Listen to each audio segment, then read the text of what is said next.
द्वारकाधीश भगवान श्री कृष्ण को हम जब भी याद करते हैं तो हमारे मुंह से राधा और कृष्ण ही निकलता है। राधा के साथ में श्री कृष्ण का नाम और श्री कृष्ण के साथ राधा का नाम ऐसे जुड़ा हुआ है जैसे कि ये दोनों नाम कभी अलग थे ही नहीं। लेकिन एक सत्य ये भी है कि राधा और कृष्ण कभी एक साथ नहीं हो पाए थे। कुछ किंवदंतियां और धार्मिक आधारों को सत्य माने तो राधा और कृष्ण का विवाह ब्रह्मा जी ने भांडीर वन में करवाया था। लेकिन बहुत से ऐसे धार्मिक आधार भी हैं जिनमें यह साफ साफ पता चलता है कि राधा और श्री कृष्ण कभी एक साथ नहीं हो पाए थे। द्वारकाधीश भगवान श्री कृष्ण का रुक्मिणी जी के साथ विवाह हुआ और उनके इस रिश्ते को भी आदर्श रिश्ता माना जाता है। श्री कृष्ण के द्वारकाधीश महल में रुक्मिणी जी के अलावा भी कई रानियां और बहुत सी पटरानियां थीं। लेकिन दोस्तों, आपको एक बात जानकर आश्चर्य होगा कि आज भी द्वारकाधीश मंदिर के अंदर रुक्मिणी जी के साथ में श्री कृष्ण भगवान की प्रतिमा नहीं है। यानी द्वारकाधीश मंदिर के अंदर श्री कृष्ण के साथ रुक्मिणी जी की आज भी कोई प्रतिमा उपलब्ध नहीं है। इसका एक श्राप है जो कि एक महान ऋषि ने दिया था।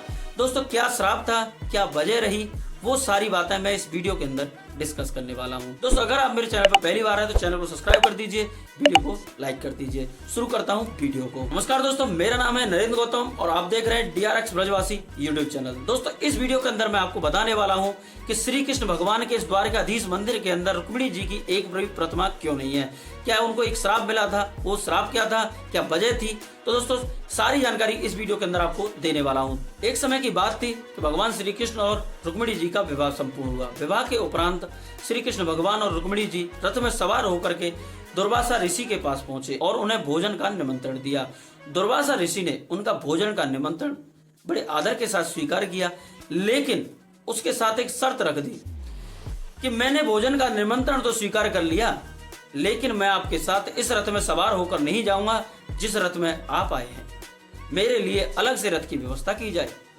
तो श्री कृष्ण भगवान ने उनकी इस शर्त को स्वीकार तो कर लिया, लेकिन उनके सामने एक समस्या आकर खड़ी हो गई कि श्री कृष्ण भगवान ने जब दुर्वासा ऋषि को निमंत्रण देने गए थे तब अपने साथ कोई दूसरा रथ नहीं ले गए थे।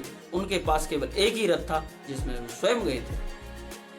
अब स्वीकार शर्त को कर लिया है, तब श्री कृष्ण भगवान और रुक्मिणी ने एक योजना बनाई। जिस रथ में घोड़े जुते हैं उन घोड़ों को अलग कर दिया और घोड़ों की जगह पर खुद को रख लिया और दुर्वासा ऋषि को उस रथ में विराजमान होने के लिए निमंत्रण किया। दुर्वासा ऋषि आकर के उस रथ में विराजमान हो गए। बहुत दूर चलते रहे। कुछ दूर निकलने के बाद में रुक्मिणी जी को बहुत तेज प्यास लगी। उन्होंने श्री कृष्ण भगवान से कहा, प्रभु बहुत तेज प्यास लगी है, मेरे लिए जल की कुछ व्यवस्था कराएं।